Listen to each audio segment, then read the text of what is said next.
Hello everyone, and today we are going to be covering the latest questions in the comment section, which is ranged combat. Can I explain ranged combat, give you guys some indications so you can learn a little bit more about it? So here I am, I'm going to give you guys what you wanted, so stay tuned for everything about ranged combat, and I'm going to explain how magic and physical damage works in the game.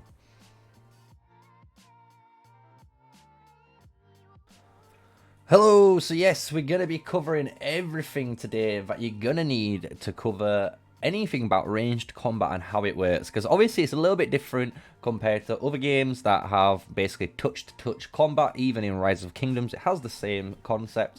So if you're wanting to learn about ranged combat today, smash a like, comment, and subscribe to the channel for more daily videos for Call of Dragons. So what is ranged combat? How does it work? Everything. So we're going to go over it right now. So the thing with range in the game is there's 4 states of range. So you have what we call medium, which is all the archers.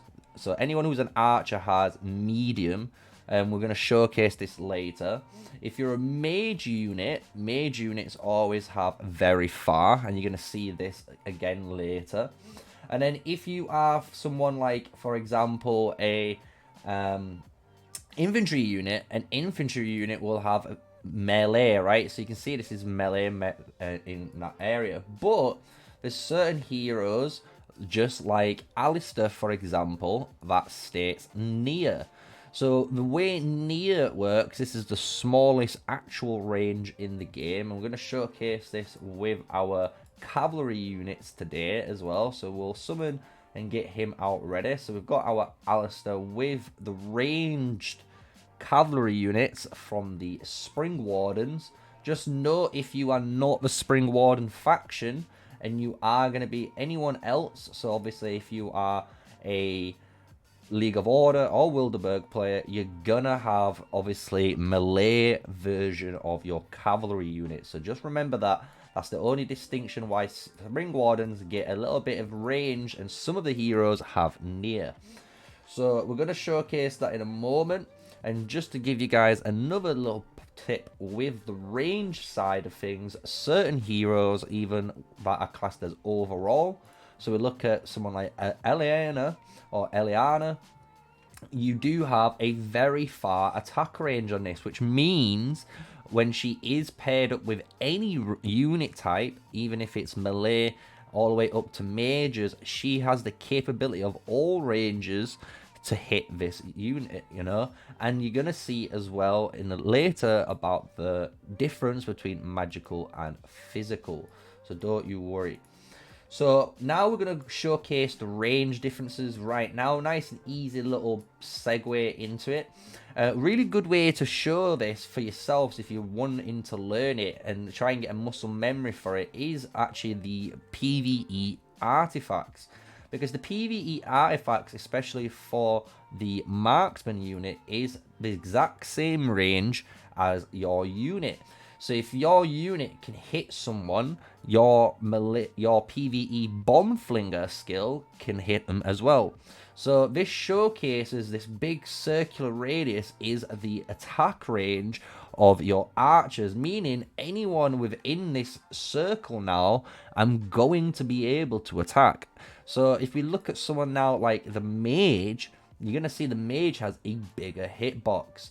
So you can see it's a lot wider compared to the archer, and this is showcasing the difference between medium and very far in attack range. So again, if we come off it, we're going to go and click on our little archers. You can see the mouse is just here on the line towards this tile, but when we click the mage one, you're going to see it almost touching that tile now, right? So you can see it's a big, almost, if you can imagine, like almost 1 inch on the screen. That's how much increase of range you're gaining. So when we're looking at something like the actual ranged cavalry units, you're going to notice their range is near, so it is close. So when I'm going to target this guy for just purpose of sake, you're going to see how close it is, because there isn't a way to define or showcase this attack range properly with an artifact. So you're going to see how close this is going to be.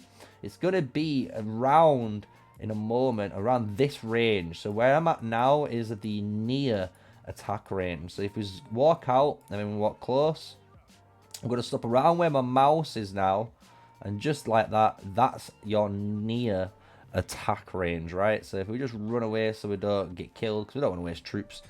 That is the difference between the 3 different range types. And why does this matter? It matters tremendously because your actual heroes work with the same exact unit types. When you look at these actual skills and then you compare them to the unit type, you'll notice they always match up, and the damage type matches up. So if we go into our city hall and we click into actually the barracks, so we can see these different units, for example. And then if we click on the archers and go on some information to learn about them, right, you can see here the attack range is medium, but you can see their stat they care about is physical based stat. The magic isn't even here. You can see there's no magical attack based on their unit. So when you look at the magic unit, as you can guess, the magic unit now has magic attack. So this allows you to use the skills. So again, if we look out right now and we look at my legion compositions, we have all the mages with our mage march, and we have all the archers with our archer march. And by pairing up the same marchers with the same commanders, you're going to be able to cast the same skills. And the thing is, when you try and mix it up, the game does tell you not to do it. So if we go here, for example, and create a legion, we have some archers on screen. So if we now click Valen, which is a magic hero, you're going to see now there's some exclamation marks, meaning Valen's magic skill does not match with the marksman's unit's physical attack. So Valen may not be able to deal skill damage, which is true as well. He won't do this because it's just physical compared to magical, and he needs a magical based unit. So the game doesn't even tell you that you should be matching it, and that is why another reason when you do click deploy, the game always suggests you the march and the correct unit type. So even if you, and for example, did switch to Valen and cleared the units and hit max, he will automatically get chosen the correct units. So always remember that. Don't try and mess around with the unit types unless you're changing for a flying unit, which is obviously different. But the flying units in the game, just to touch on them before we finish the video, have the exact same range basis as their unit types. So the thing with the range units in the game, when you look at them, you always want to count the flying aspect as a subtype. So you can see this is a cavalry and melee unit, and then it has the flying trait as an additional trait. So when we look at even the League of Order, the Celestials is a magic ranged unit, and it has the flying attribute attached to it. Same with the Wilderberg now. We have the marksman unit with ranged combat, and it's got the capability of flying. So it's all added in. And because it has the same trait, depending on what faction you are, it will have the exact same range. So the Celestials will have the same range as any of your mages. Your Wyvern Riders will have the same range as any of your archers. And finally, if you did pick Spring Wardens, the Flying Cavalry will be melee, the same as any normal cavalry unit in the game. That's not the Spring Wardens one. So I hope that guide explained the attack ranges and the importance of them and why you need to know the difference of them. Because the thing is, when you're going into open field combat, you need to remember as a archer player, you are having a shorter range, but in the unit advantage system, you know, as a marksman unit or an archer, you are stronger and going to be able to kill mages. So that the difference in range is there for a reason. So you can see why you're almost like the mage hunter, but you have to sacrifice a little bit of the range for that capability to do so, right? So that is everything you're going to need to know about damages, damage ranges, how these abilities work with you know, the unit types, because as you can see, this is a physical damage factor, so she needs the archer unit to work with it. And then, for example, again, Valen being a magical-based hero needs the magic-based unit, so the mage, in order for him to work. The mage units already come with a very far range, so that's why they're always compatible. And same with why the archer units come with the medium attack range to compensate and complement the same heroes. So I hope that makes sense to you guys now. I hope you understand why you need to match your heroes to the correct troop types, especially the primary commander, because that's where it's mainly focused on in a lot of scenarios, right?